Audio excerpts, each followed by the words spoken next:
Hi, Colin. Good morning to you. How are you? Good morning. I'm great. Good afternoon from Nova Scotia, Canada. Good morning from Kuala Lumpur, Malaysia. For our listeners, and as a formal introduction, my name is Nicolette. I am the creator for the podcast titled You're Worthless. Read that again, the juxtaposition of your very soul. First up, I'd like to say thank you very much for saying yes to be interviewed today. And we're gonna go dive into your mission that you have for the world. But before that, Sure. allow me to introduce yourself to our listeners and then we can get right into the conversation. So, hey everyone, we have Colin Kingsmill here with us. He believes that we have lost touch with our shared humanity and have become distracted by division, identity politics, negative news cycles, corporate and special interest greed, and other forces that crush our souls and keep us from being healthy and thriving. Now, Colin is on a mission to help people rediscover their humanity, live in integrity, be fearless, become free from suffering that is holding them down. This way, they remember who they are and who they will be and change the world. Together with you, with the Enough Already movement. Wow. Welcome, Colin. Sounds like a handful there. My gosh. Where do I start? Yeah, that's me. That's me in this chapter of my life anyway. Yeah. Okay, why Sounds don't like a we lot. start from I mean, I love it. It's like it's music to my ear because this is what I have come to learn over the past few years as well as I went through my own journey. So, why Yeah. don't we start with what was it like growing up as a Colin Kingsmill? Yeah. So that's an interesting question, hey. I had a really fascinating upbringing because my mother was Swiss and my dad is Canadian, so I got to see really kind of two worlds at the same time. And so I grew up between both of them, and I think it gave me a wider angle lens on the world.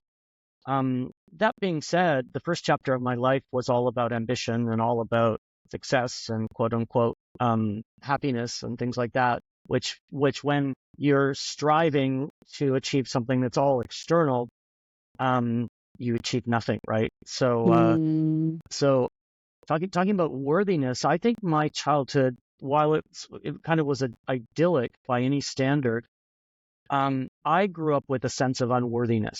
So I know that what I did in that first chapter of my career, I was in Swiss banking and financial services, and I was driven and I was ambitious and I was ticking all the boxes, right, of the markers of success, the external markers of success, because I felt that those would fill me, right? They would make me worthy.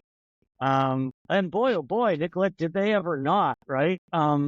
So I kind of look back at that youth and that first chapter of sort of striving for ambition and success. I don't look back at it with super positive eyes or memories. I kind of think, what was I doing? Eyes wide shut, just so unaware. Yes. So It's like you're given a so shopping list to the disconnected. Yes. totally disconnected from my body, and like my body, mind, and soul they weren't there. It's just I was just this driven Preach. Yeah. robot. Yeah. It sounds like you've had some experience in that Oh yourself. yeah. Oh yeah. Yeah. So I really had to hit a wall. I mean, literally, I spun out of control in my truck, and it was really a metaphor. It was a metaphor for my life, right? It was just, I was speeding up into the mountains. I was going skiing. I was going to some fabulous weekend, and I spun out of control, and my Range Rover, of course, it was a Range Rover, hit the side of a mountain, right? I love Obviously, this. Obviously, of it had to course, be a right? Range Rover.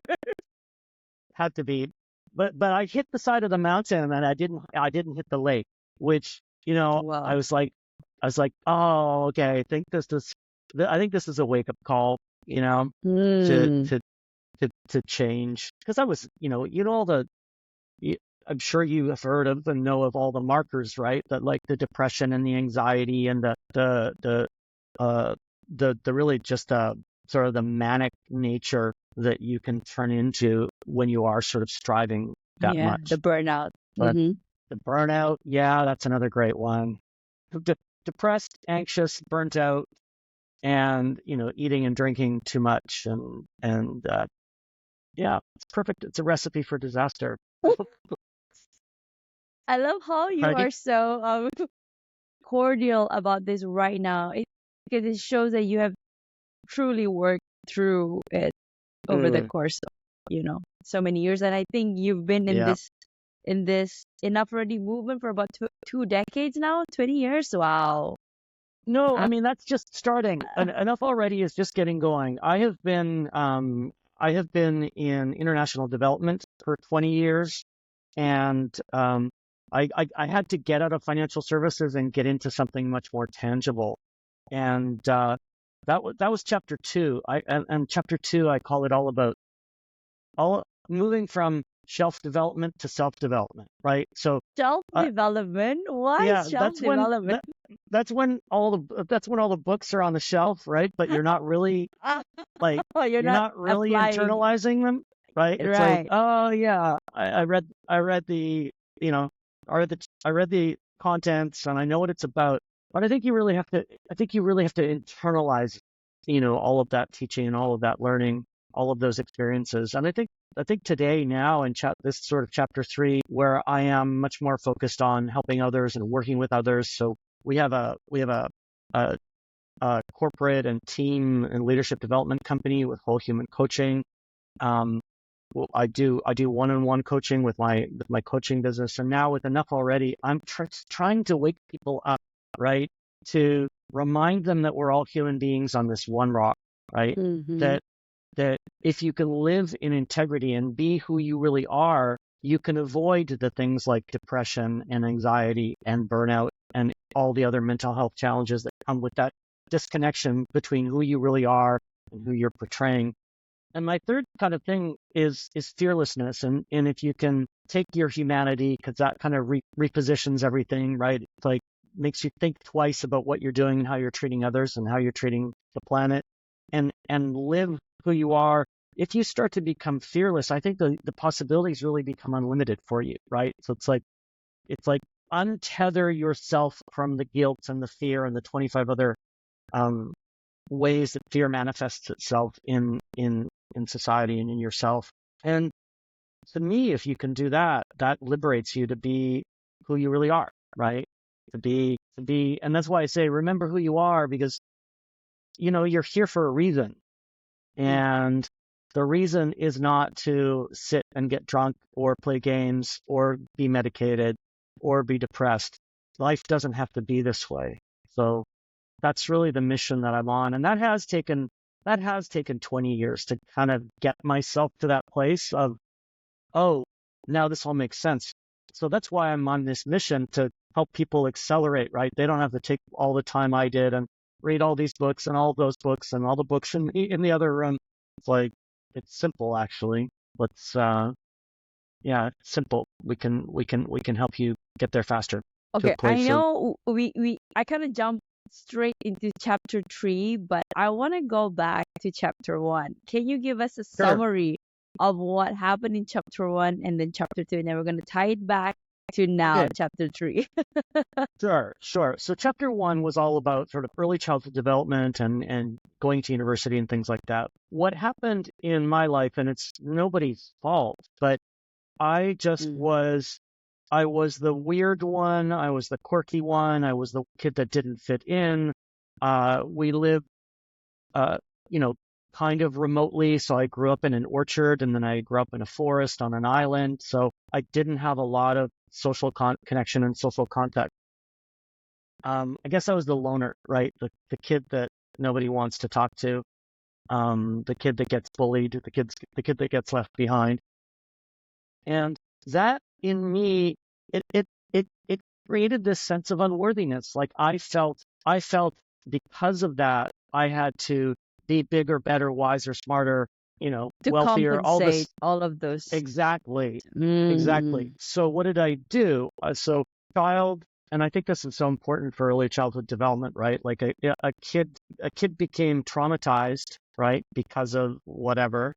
Um, I brought that trauma into adulthood, and that trauma made me, get a triple major, Bachelor of Arts. Then it made me get an MBA in wow. international finance and international marketing. But I had to do that in Milan, Italy, right? Because I just couldn't do it at a regular school. I had to have the newest cars that just arrived in the production lot. I had to have Keyword had to. yeah, I had to go to Milan to go shopping and Dolce Gabbana and all right. Wow. I mean, it's incredible what a little bit of conditioning or trauma or whatever you want to call it, but that part of my life made me feel like I was unworthy and I had to compensate. And when you compensate, you kind of go full, well, I did anyway, full on to the other side, right? So I went to university in Switzerland and I hung out in Lake Como and I had, uh, New Year's Eve with Lee Iacocca and then George Clooney's villa, like all this stuff and things. Or, Giorgio Armani opened a restaurant in Milan, and of course I had to go because he was at the door. And it's like, it's just all this obnoxious striving and searching and wanting that was all external to fill that void, to fill that core wound of unworthiness. I searched outside of myself, and it took that spin out of control moment, that sort of almost like having a spiritual awakening at that time, to go, oh my God, it's all wrong. Like it Enough literally was already. The spirit was enough saying to you, already. enough already. Totally. It was just like, it was, and it happened over a weekend. Nicolette, I was like, I'm like, that's it. I'm quitting my job. I'm quitting my company. I'm giving all this stuff away. I had a mountain of, Italian suits that I would wear to my banking. I gave all of that away. I gave, watches away to my cleaning person. I just, I just shed myself of all the trappings of the quote unquote success. And I decided to move back to Vancouver, British Columbia Wow. to really start over and to start with a fresh slate. It was like, it's just a fresh slate, in a completely different world, in a place that I thought would have been healthier than Central Europe and Switzerland and all that sort of fabulous, plastic, fantastic stuff. And so chapter 2 was a new beginning. I really shed, like almost like a Buddhist, just get rid of all the stuff, right? Um, and that's when I started shelf development. I started to read, and would have been good if I had read a book in my 20s, but it doesn't matter. In my 30s, I was like, oh, okay, there is something called the spiritual. There is something called, faith. There's something more. And, I began to realize that happiness and wholeness and worthiness is all inside of you. So, that's why I say remember who you are, because you don't need to go anywhere to find anything and prove anything to anyone. It's all in here and up here. More up here sometimes than down here. It should be down here in the heart center Yes. more. But modernity kind of keeps us distracted in our brains too. Anyway, that's really how it happened. It was, just a lost soul, an empty soul, searching for meaning at in Milan boutiques. So, wow. I mean, I had my fair share of chasing material things, but of course, I did not go to like Como. The cars, yes. The items, yes. Uh, Yeah. and I too had a rude awakening. I Mm. think for me it was a divorce, my divorce. Oh, And then right. I threw myself to working because at the time I was at a Mm. prestigious firm and I'm like, okay, relationships not working, let me focus on the pentacles, the money. and then Oh, there you go. yeah, there you go. And then I hit a wall as well. So and Yeah. I was very humbled by life. I was very it I was it was such a shameful thing to think back and Yeah. remember that, gosh, what was I thinking? Like, why was I always trying to go against the universe? Like, it's Mm, like you wanted it to be your way, or um or nothing else matters. It's just, but there is a higher power, but deep down you felt like, oh, there's nothing he or she can do about it. This is free will. I'm choosing to do this oh, right. until, oh yeah, right, yeah, until I got humbled. So I think I started, mine was back in 2019, and Mm, of course COVID was also the part of the whole shakeup, right? yeah. And still here right now. So it's about what, 4 years, 5 years, and that's actually the impetus of my podcast, because I felt Mm, worthless. I felt worthless right. because I couldn't even save my marriage then, and Yeah. my work was not. I was giving my best, but it's like it's not enough. I was just always like, something's just not right. Everything is wrong at work. Right. So yeah, that's my story. And it's interesting. It's interesting because there's a through line or a shared experience here of not listening, right? That we don't listen to our intuition, to our heart, to the messages that we're hearing from the universe or wherever they come from. Yes. Uh, it's so interesting. It sounds like you knew exactly that you needed to be out of the relationship. You knew that you needed to be out of the job. You knew all these things, right? Mm-hmm. I'm probably more aware than me, actually. So it's interesting we don't listen. And there's great resources out there like Gabor Mate, his book, oh my gosh, I'm blanking on the name. When the Body Says No. That's such a great resource Mm-hmm. for anyone that is in a moment like this of going, or like a moment like you and I were in of this, what am I doing here? Like, why is this happening? And then you tell the stories in your head, right? I'm not worthy. I'm this and I'm that. But that's a very good book. Gabor Mate actually is one of, I don't know if you know him, but he's such an icon, right? Yeah. In this space of recognizing some trauma, recognizing some stories and habits and being able to break them down. I love doing that, deconstructing to reconstruct. Yeah. It's my I thing. yeah, I visited your website, and I saw that Hmm. deconstruct to reconstruct. So talk to us, Colin. What's Well, deconstruct, you know, reconstruct? deconstruct to reconstruct is really about recognizing that the thoughts and the stories in your head are nothing more than that. So Mm. often we get caught up in our own reality, right? In our own narratives and our stories and our habits and our emotions and all this stuff, and we get attached to those stories, and we say that is who I am, right? This is my Yeah. identity. These are the stories I'm telling myself, and often those stories can come with a lot of baggage, right? And they can bring you down. They can depress you. They can make you full of anxiety. They can make you full of fear. They can make you full of guilt. I mean, the list goes on, right? All of that stuff is not serving you. Okay. So I do a lot of work with people around identifying the stories in their head, because sometimes they don't even articulate what they are specifically, right? It's like, oh, I'm afraid of financial whatever, or I'm afraid of this, or I'm afraid of success. Well, you don't define it. So what I do is I help people really articulate what's going on in your head, what are the stories you're telling yourself, and then we look at them each individually, and we see, is this true? Where is it? What's the origin of it? And so Yeah. often the origin story is some experience when they were 10 years old, right? And Mm. so I simply remind people that, is this story serving you today? If some of it is, okay, let's keep it, but most of it's not.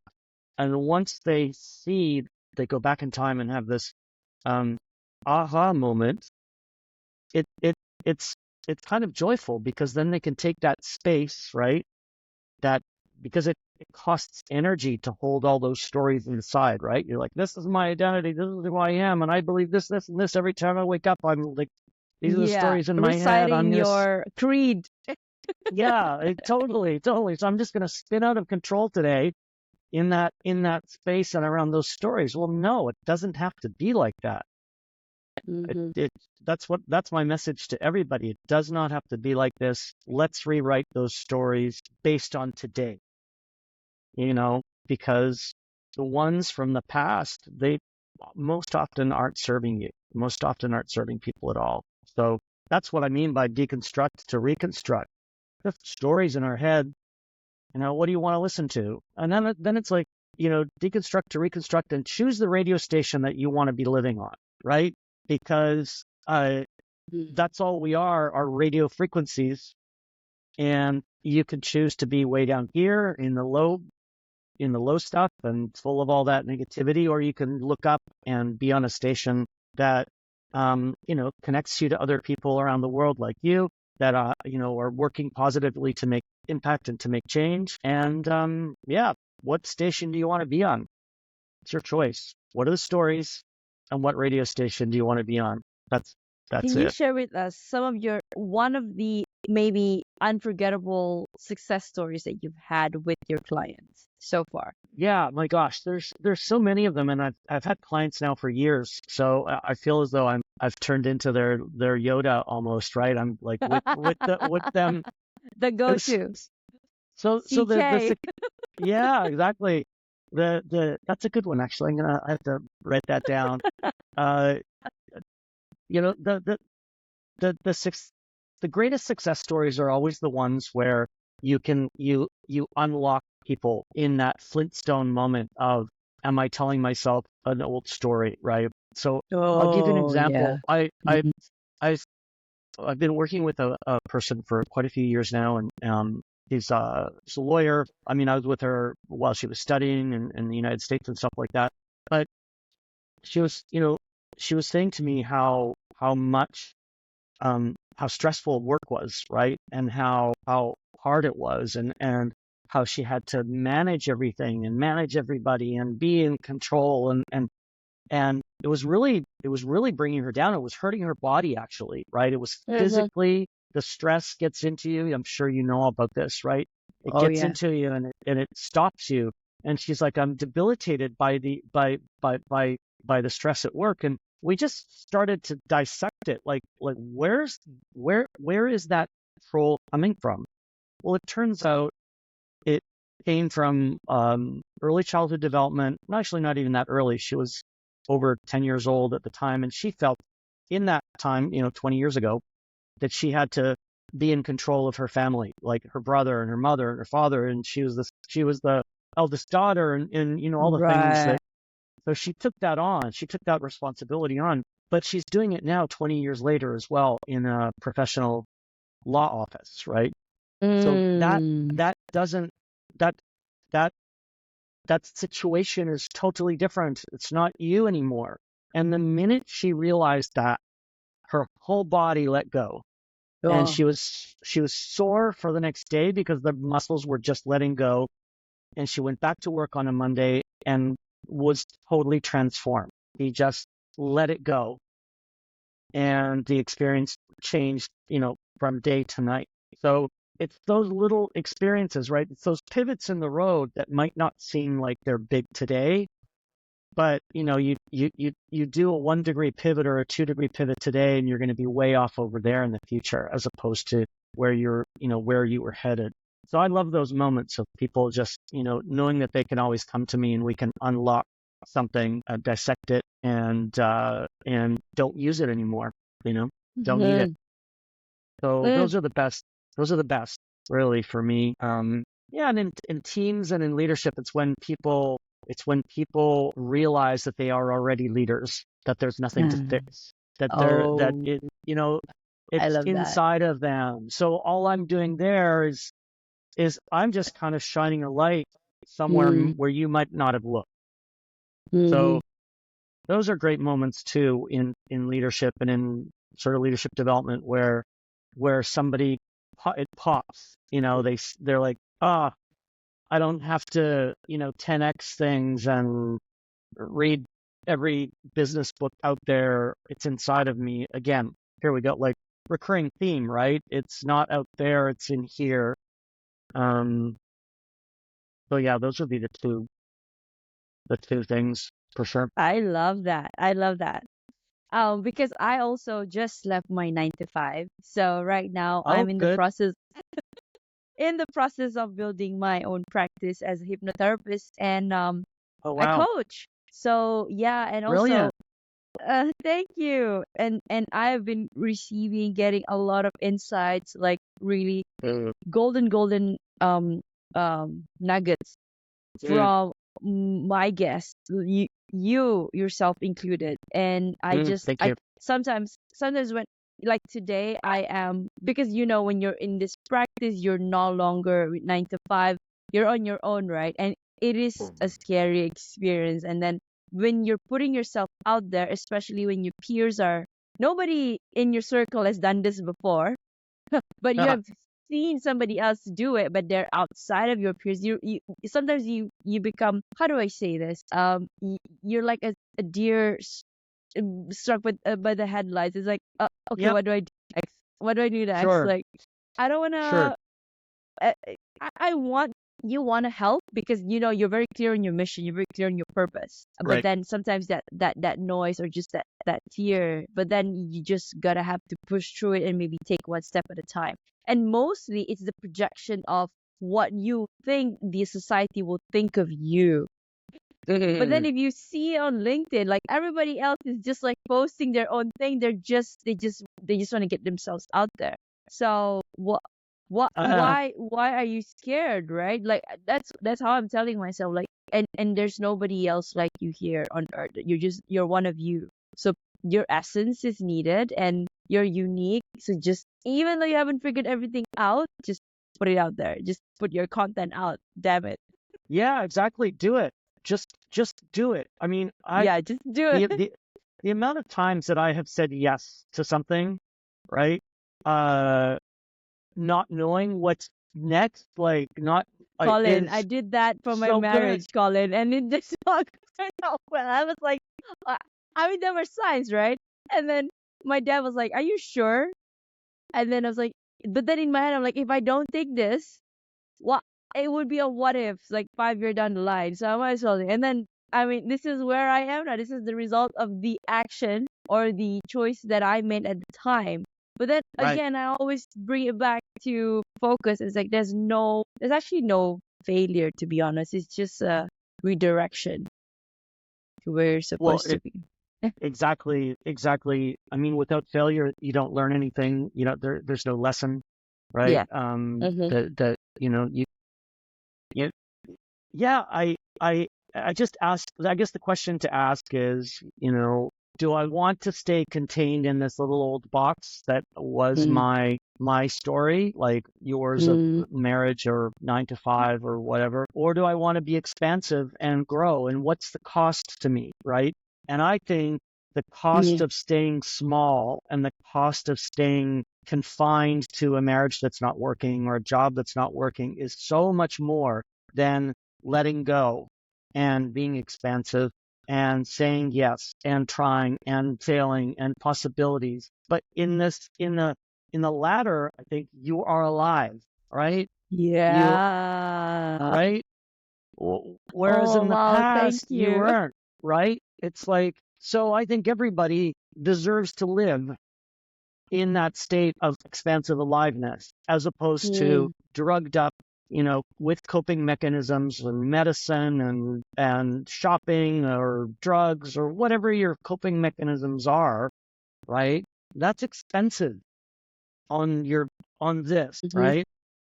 Mhm. And it makes people sick, right? It's dis-ease. It's you being not at ease with who you really are. This idea, and then you medicate it and you tamp it down and you bottle it up or whatever. It's not Mhm. good for you. So Wow. I think you're the message that I needed to hear today because Oh, good. I, Good. I needed that expansiveness, that comment. Thank you. Yeah. Because Yeah. we're limited, unlimited potential just waiting to be explored and manifested into reality. Totally. So yeah. There's there's a lot of work to be done. The world needs people that are fighting for good, you know? Mm-hmm. Mm-hmm. Yeah. Lots of work out there. Anyway, sorry. Okay. No, no worries. I would love to go into the space of suffering. What are your thoughts on suffering versus freedom? Well, again, it's all in your head, right? And it's the label you give things from the mind work that's happening, right? So to me, suffering is being tethered down, right? Mm-hmm. Tethered down in situations where you are not being your true self, or you're not comfortable, or you're not who you are. And so when I say untethering from suffering, it's really taking down those stories and taking down the tethers. You know, those tents, right? That's what I mean by like you're The held down the by hook. the suffering stories. Yeah, the hook. Um, and it does not have to be like this, but it does start in your head, right? The stories and the narratives that you're telling yourself about your sense of self-worth, and or about your abilities, or about who you really are. You know, we have 70,000 thoughts a day, right? And Mm, many of them, right? If you are in a toxic relationship, or a toxic work environment, or life is not working for you from whatever perspective these days, um, you begin to tell yourself a lot of stories that are on a closed loop, right? And that to me is suffering. And if we can recognize that through perhaps meditation or mindfulness, or other sort of ancient wisdom and modern techniques to get you out of your head, right? That's when the suffering can begin to end, because you untether yourself from those hooks that you thought were so real and so true and so forever. And it's like, this is who I am, and this is who I'll always be, and that's who they are, and nothing's going to change. So for me, it is about unhooking all those chains in your mind to start with. And then once you get that going, then the sort of freedom and expansiveness can come into your life. But stop the stories. That's where most of the suffering resides, right? mm. The universe is always working out for you. Again, another message for me. Because I was trying to find an inspiration today. Like I was typing my content and then Yeah. I read it and like, no, this is not ready. This is not LinkedIn ready. So I went and Mm. lied on my couch and I'm like, okay, then I've got to interview Colin. Let's see. I- With no expectations, but always every time I step out of an interview, I always come. So it's like this is also, I think, the divine saying to me, you are on the right path. You just need to, continue to work on it and believe, because it Oh can be yeah. scary. Oh, mm-hmm. Oh, for sure. But it can be scary, but use that energy, right? Instead of looking down and getting obsessed about a piece of content, right? Yeah, Not that you were. I'm just saying, but I was. but use the scary energy to think expansively, right? Like Mm. it's a simple shift in your head, but shift it away from negative storytelling to positive storytelling. Negative ideas to positive ideas. What is the opposite of what I'm thinking right now? Like, play with this. We're supposed to play in this world, and we don't do enough of that, right? Yeah. So, Oh my God. you know, Yes. and Slay. and Yeah. maybe right, maybe your LinkedIn post, maybe you should put the original up and say, look at this piece of garbage I was going to put out. What made me, how, and you could talk about the experience of making it from bad to Oh, good. yeah. There's That's nothing actually a better. good one. I was contemplating yeah, just really telling the story behind it. Yeah, that's what people want to Whoa. hear. That's right. You know, Oh my people, gosh, Colin. Thank you. you're welcome. Anytime. I can come back anytime. Yes, I will. I would love to have you on for season number 2. Yeah, sure. You're actually the third person I think that we're gonna do. Well, one guy we're gonna do every season, like not like our seasons on podcasts, but spring, summer, fall, winter. I hang out with him once a season. Um, Nice. I'd I love would, to come okay. back. My I'll come back. content, definitely. I would love to have you on for a second one. But more importantly, I would love to have you on for a speaking event, a gig that I am planning to make sometime next year. This has been, I Anytime. don't know, this download that I have from the universe is like, you need to do a speaking event where you gather all of your guests and have them speak on your platform with their Yeah, with their expertise, and just get the message as far wide as you can. So I do it. haven't worked on the details, but it is in the pipeline, so I Great. would love to reach out to you. Please do. Yeah, yeah, absolutely. You know where to find Awesome. me. Awesome. Okay, so before I have a few more questions for you, Oh, Colin. okay.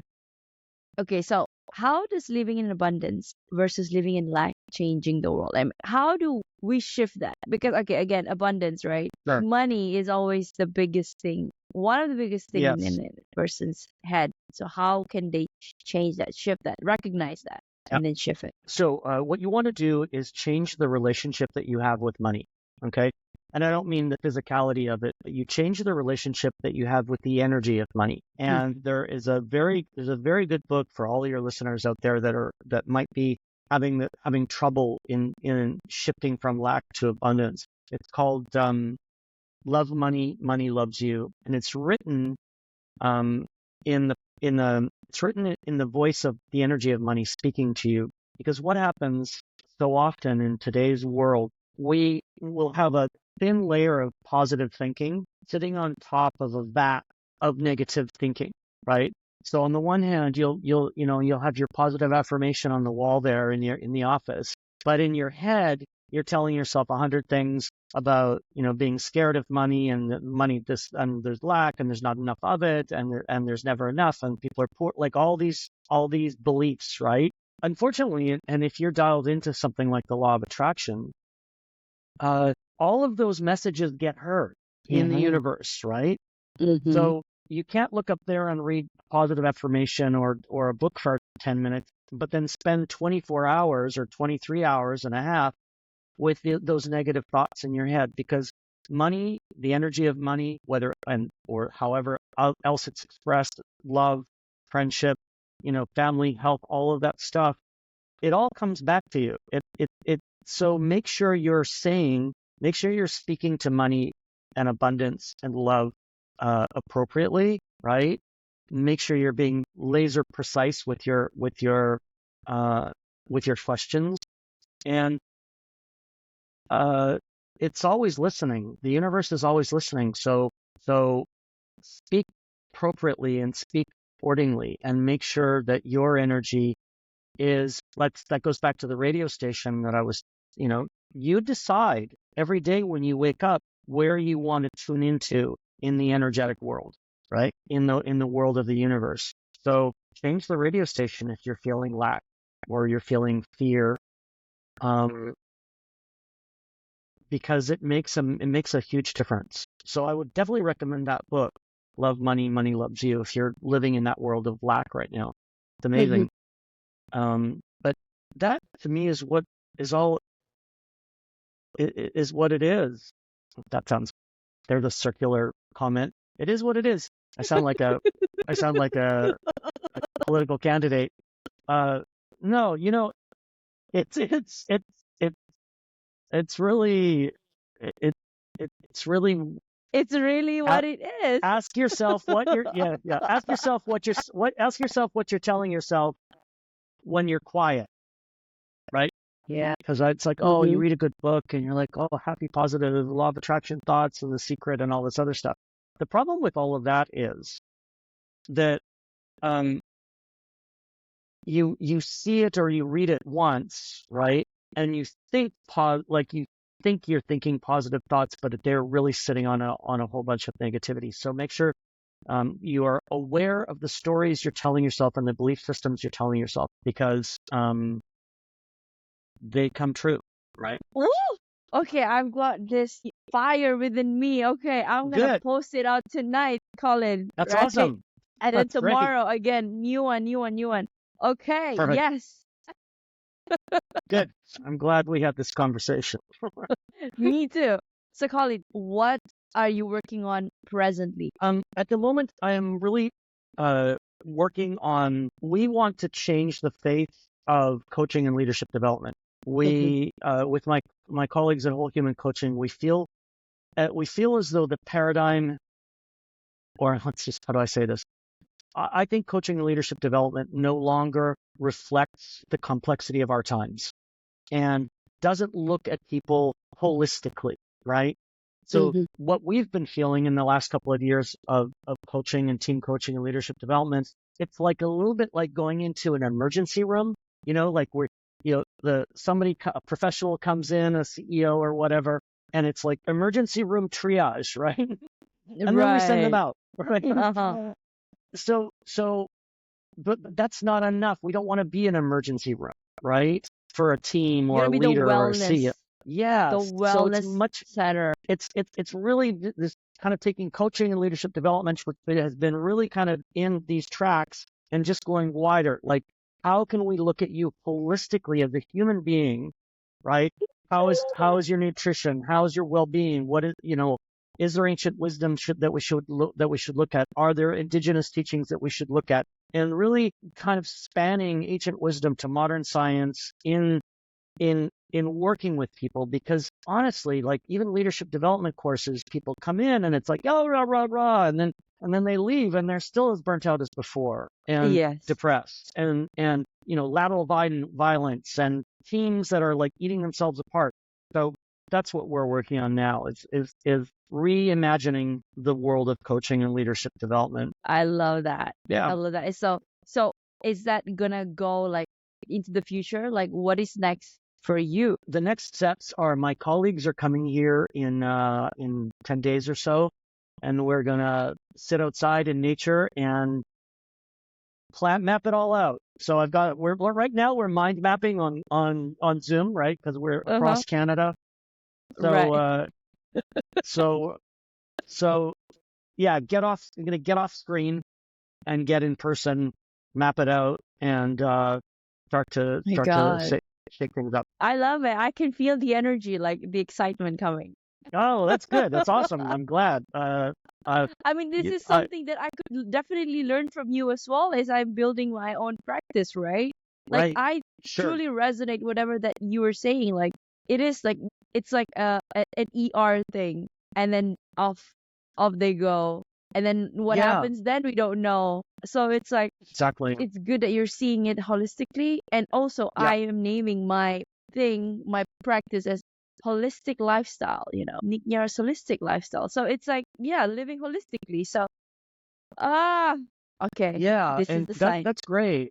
And that's a very good I think that's a very good approach because we you can no longer have a half hour of hypnosis or an hour long coaching session No, and yes. and think that it's enough, and Mm-hmm. I think that's great that you're thinking more holistically. You're thinking about because the industry needs change, I think, um, and it needs to get less models and more humanity. Um, Yeah. so I don't know what that looks like exactly, but you know what I'm thinking. Yes, I get you. Whew, awesome. Awesome. Well, that was So fun for a Monday morning for me. It's that not yet, Colin. I have few more oh no, questions for you. yeah, I'm not going anywhere. I Okay. just yeah, it was fun. Been fun. Okay, so what is your heart's greatest wish? My heart's greatest wish is that humanity would remember that we are one lineage on a little rock spinning at 1,600 kilometers an hour on its axis. And if we begin to do that, I think things like conflict and division, and even things like the healthcare industry or the pharmaceutical industry or the food industry would be the world would be a better place if there was more humanity in corporations, more humanity in life, and we recognized the division that has been created in the last few years, thanks to social media, I think, is crazy. It's like I'm this and I'm that and I'm like everybody's got to be special, right? Yeah. And I think I've kind of had enough of that. And I think it would be great if everybody remembered our collective humanity on our little rock spinning around the galaxy. It's like, for fuck's sake, come on. Like, I love that. what are we Finally. doing? I was waiting for that. For fuck's sake. Enough already. Yes, exactly. Yeah, that is my biggest heart wish. Okay. So, if you could All right. create a quote right now for you to leave to the audience listening in the world as your legacy, what would it be? Oh my God, a scary question. I think I think really, if if anybody in your audience is suffering today, right? My message to them is it doesn't have to be this way, right? That's it. It doesn't have to be this way. There's hope. Don't give up. That's it. Reach out. Reach out. Don't do this alone. Don't go it alone. We are living in a very complex time. Life has never been anything like this, especially with all the distractions and around the the internet and social media and a lot of people are suffering. You just have to take a glance at any sort of mental health statistic, whether it's in youth or adults, doesn't matter. People are suffering, and it doesn't have to be that way. I love that. Thank you. Pretty light. It's light, but but sometimes people just need a reminder, that they're not alone, and it doesn't have to be like this. So reach out and ask for help, because my God, crazy times, right? So Yeah. don't go alone. Thank you. That's again another reminder. I always believe in this notion of don't look at the messenger, look at the message. So you're delivering that message to me direct from right. source. Oh yeah, I have nothing to do with it. I just, I get, no, you know what I mean? Like I'm right there with you. I'm right there with you. It's like just a channel, that's all. No ownership. So Colin, how can people reach out to you? Well, I used to be on Instagram quite a bit, but I'm not so much anymore. You can reach out to me just at colinkingsmill.com, my website. I started Twitter or X recently. That's an interesting. It's a fun experience.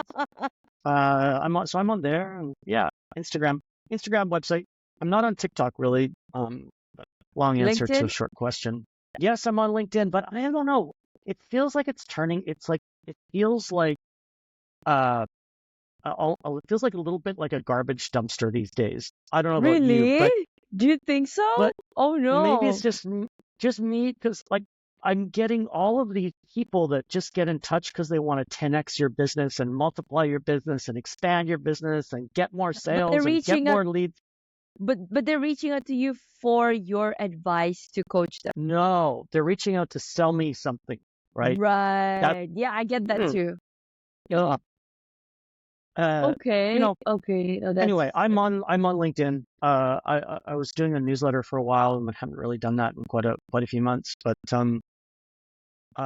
it just feels as though AI has stepped in and there is so much content there. But anyway, I'm everywhere. You can just Google my name. The right people will gravitate towards you. I always feel that. Somebody will find me. Totally. Yeah, I agree.